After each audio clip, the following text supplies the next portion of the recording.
Fala turma, beleza? Léo aqui do Espaço Wrestling BR e hoje a gente vai conversar um pouquinho mais sobre uma coisa que eu venho observando há algumas semanas, mas eu esperei um pouco para dar a minha opinião sobre isso e com o último Monday Night Raw isso veio à tona e se provou um ponto de observação válido da minha parte, tá? Antes de tudo, queria pedir que você se inscreva aqui nesse canal, a gente está começando agora, é um canal que vai dar 10 dias aí, hoje se eu não me engano. Cara, eu pretendo postar conteúdo semanal sobre wrestling, principalmente WWE, pra trocar ideia, pra bater papo. Não é um canal que eu pretendo fazer ser um canal gigante nem nada, mas eu queria que isso fosse uma comunidade, que as pessoas assistissem, comentassem, né?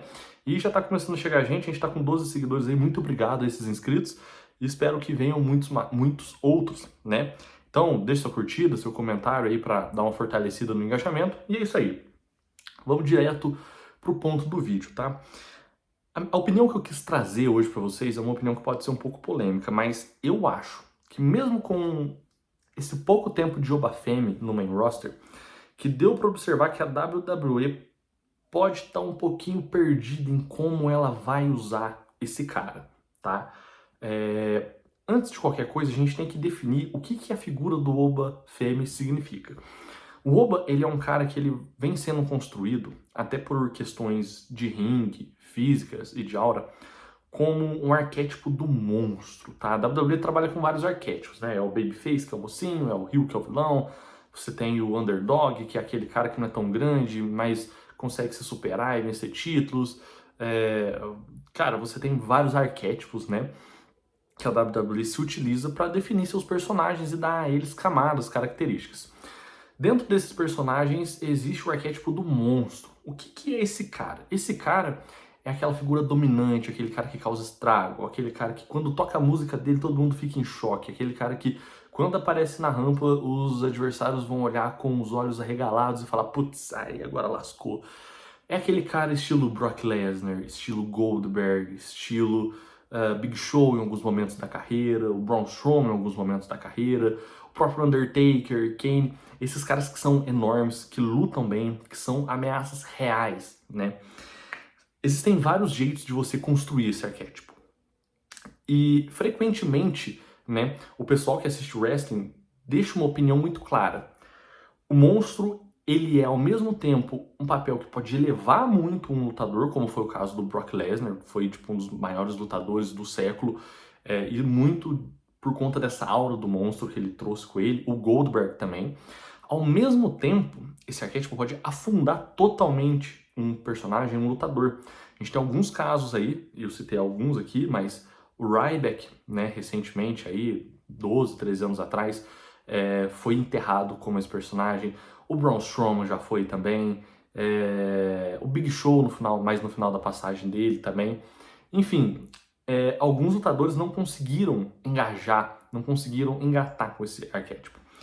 E o porquê que é tão difícil? Porque a figura do monstro ela é diferente. Ela não é necessariamente um cara que vai ficar ali ganhando título sempre. Ele não é necessariamente aquele personagem que vai aparecer todo show semanal. Não é aquele personagem como é o Babyface, que vai dar várias entrevistas, aparecer toda semana, lutar direto. É o cara que vai ter toda hora com o cinturão. É o exemplo do John Cena, do Cody Rhodes, lá atrás, enfim, de vários, Hulk Hogan, vários, né? O monstro não, ele é um cara que é feito para ser uma ameaça real, né? Então é o cara que ele vai destruir o Babyface, ele vai destruir o heel, ele vai vencer lutas grandiosas, ele vai se tornar um tipo de chefão na companhia. Aquele cara que faz 15 lutas, vence 14 e aquele perde é uma luta que ele perde às vezes por um detalhe, sabe? E essa luta que ele perde no detalhe muitas vezes é para elevar um outro lutador. Seja um babyface que tá surgindo e que precisa engajar com a plateia, né? Eles vão e colocam para enfrentar aquele monstro e se superar e conseguir vencer e se tornar uma coisa épica. Seja aquele vilão também que tá surgindo e para se provar talvez um outro personagem dominante no main roster, ele vai e vence a figura do monstro. Enfim, o monstro ele é feito para ser esse cara. E aí, algo que é comum dentro desse tipo de personagem é quando ele surge, você conseguir entregar para ele um nível de domínio, um nível de aura, um nível de conexão com a plateia muito grande. E como você faz isso? você trabalha que desde o começo ele seja visto como essa ameaça, esse destruidor. Você dá a ele algo grandioso já no começo. Então, por exemplo, o Brock Lesnar, ele venceu um título, o principal título da WWE em questão de meses. Acho que foram 4 meses depois dele estrear na companhia, né? O Goldberg, ele, para conseguir derrotar ele, eu acho que ele teve uma sequência ali de 20 e tantas lutas sem perder, né? E assim por diante. Então você dá uma coisa muito grandiosa, um título grandioso para esse cara, já de cara, faz ele vencer todo mundo que aparece e você torna ele essa ameaça. É muito fácil disso você cometer um outro erro, que é dar a esse cara muitas figuras irrelevantes para ele vencer. E isso aconteceu, por exemplo, com o Ryback quando ele estreou. Ficaram ali praticamente um ano inteiro dando o lower card e o mid card inteiro para aquele cara tratorar e esquachar. Eventualmente ele perdeu uma luta, outra, mas muito pouca, sendo roubado, tudo, mas eram lutas de 5, 6, 7 minutos, dificilmente mais do que isso. E quando decidiram dar um push para ele, elevar ele, né, com essa figura dominante da companhia, contra o CM Punk até eu acho na época, não rolou. Ele não conseguia fazer lutas longas convincentes, ele não tinha um moveset muito bom, ele não era tão bom assim no microfone e, cara, foram tantas lutas bestas com lutadores insignificantes que a plateia já não harmonizava tanto com ele, já não cantava tanta música dele na entrada, já não via ele tanto quanto essa ameaça. E isso também pode acontecer. Você estagna aquele lutador dentro de uma persona onde ele vence vários lutadores mais fracos, vários lutadores mais franzinos do lower mid card, e quando é uma luta importante ele sempre perde. Você mata o personagem fazendo isso. E um dos motivos talvez do Ryback nunca ter sido um grande lutador na companhia tenha sido esse, né? E aí, cara, que a gente vai entrar na questão do Oba Femi, tá? O Oba Femi, ele surgiu no elenco principal no final do ano passado. Muitos vão falar, não, ele estreou mesmo no Royal Rumble. Cara, não sei se vocês lembram, mas na verdade ele surge no final do ano, acho que em dezembro, em um main event ou alguma coisa assim, onde ele luta contra o Cody Rhodes. Lembra que o Cody Rhodes faz ali um desafio para algum lutador do NXT para dar oportunidade dele aparecer e tudo? O Oba Femi faz um lutaço. Foi uma luta ali de uns 10 minutos, onde o Oba Femi dominou o Cody Rhodes, arrebentou ele. Todo mundo entrou muito na pira do Oba naquela época e acabou com o Drew McIntyre interferindo na luta. Acaba que o Cody vence por desclassificação. Do caso, né, o Drew invade e bate nele. Aí o Oba vai em seguida e bate no Drew McIntyre também, enfim. Ele estreia ali. E o cartão de visita dele foi: eu arrebentei o campeão e o cara que tá rivalizando com ele foi arrebentado junto aqui. Passa um tempinho, ele estreia no Royal Rumble. No Royal Rumble, cara, ele elimina uma galera. São 8 eliminações, se eu não me engano. Ele é tratado como um monstro ali, uma besta. É eliminado até pelo Brock Lesnar. Depois disso, isso foi em janeiro, tá? Depois disso, cara, ele aparece ali em uns 8 programas semanais. No começo, tratorando todo mundo, fazendo squashes, lutando contra lutadores bem mais fracos. Chegou a fazer luta handicap contra o War Raiders, enfim. Um tanto de squash. Em seguida, ele começa a rivalizar com o Brock, o que vai desaguar na WrestleMania. Então tem alguns outros programas que ele não luta, mas que ele aparece em segmentos. E basicamente, o cenário que a gente tem hoje é o seguinte. Ele surge mais ou menos em dezembro, faz uma luta muito grande contra o principal nome da companhia, consegue dominar a luta. Em seguida, no Royal Rumble, um dos principais eventos do ano da companhia, ele domina o Royal Rumble, é o grande destaque do Royal Rumble masculino. Ele destrói o lower card inteiro nos shows consecutivos, rivaliza com um dos principais lutadores da história da companhia e talvez o principal monstro do século XXI, que foi o Brock Lesnar. Vence ele na WrestleMania, faz ele se aposentar. E na semana seguinte, aí tem o show seguinte que ele vai e anuncia, olha, o Imperador tá aqui, beleza. E no show seguinte, o que você tem é Oba Femi contra Grace Wallace. Cara, já se passaram alguns meses que ele tá na companhia. Se você for um cara que considera o Royal Rumble mesmo como a estreia dele, 4 meses em média. Se você é um cara que, como eu, considera que ele já tava ali no main roster mesmo, a partir daquela luta lá no main event, que ele mostrou que ele realmente ia subir, 5 meses. E o cenário que a gente tem pra ele agora, nesse momento, é um Open Challenge. Ele vai então fazer um desafio aberto nos programas semanais consecutivos.